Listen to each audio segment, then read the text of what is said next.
nhiamdu jingwar mechi win mon jam ngishankel mondu jasulya puselbom meret por eni roduta akwar mi de tourism mi de du diɛɛrä katam nhiamdu jingwar mechi win mon jam ngishankel mondu jasulya puselbom meret por eni roduta akwar mi de tourism mi de du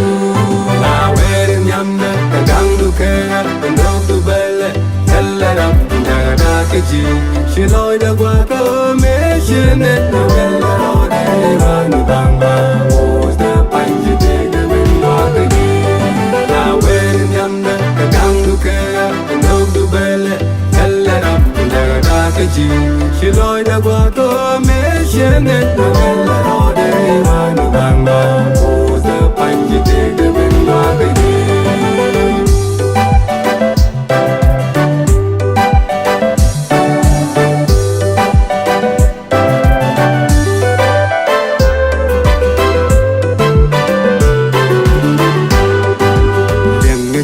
Kristo hajan pam pam chiwi mon ban pin twal shode pam gong to meret por kan rode ta kwan mi chwe so mi tege yang je Kristo hajan pam pam chiwi mon ban pin twal shode pam gong to meret por kan rode ta kwan mi chwe so mi tege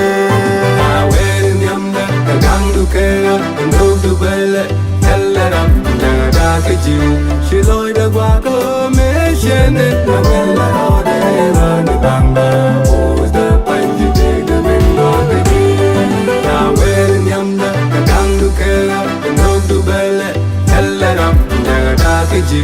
shiloi da gwa ko me shene na bella rode vanu banga was the panji de winda keji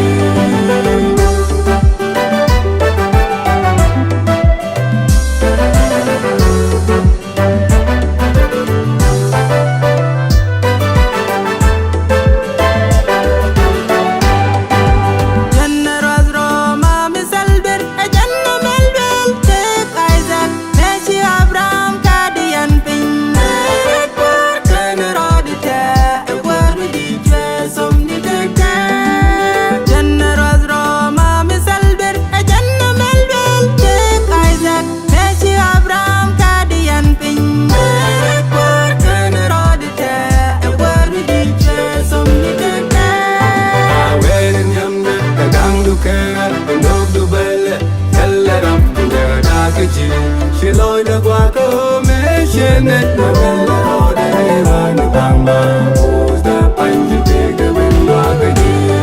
na werin yamda gandu kera ndogu belle tellera daga keji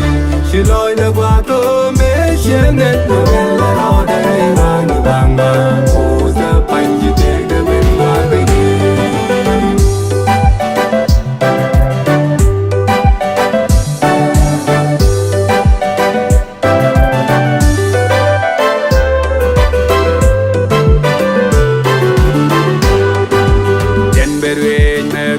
jen kwar jen ba kwar wet mon yal dol jen ya nyu wi kwa mi chagwel meret kwar kene rode ta ya kwar mi di che som ni tege jen berwe me kuda jen kwar jen ba kwar wet mon yal dol jen ya nyu wi kwa mi chagwel meret kwar kene rode ta ya kwar mi di che som ni tege awen yamda gandu kera ndogu belle tellera daga keji shiloi da gwa ko me shene na bella rode vanu banga was the panji de winda keji na werin yamda gandu kera ndogu belle tellera daga keji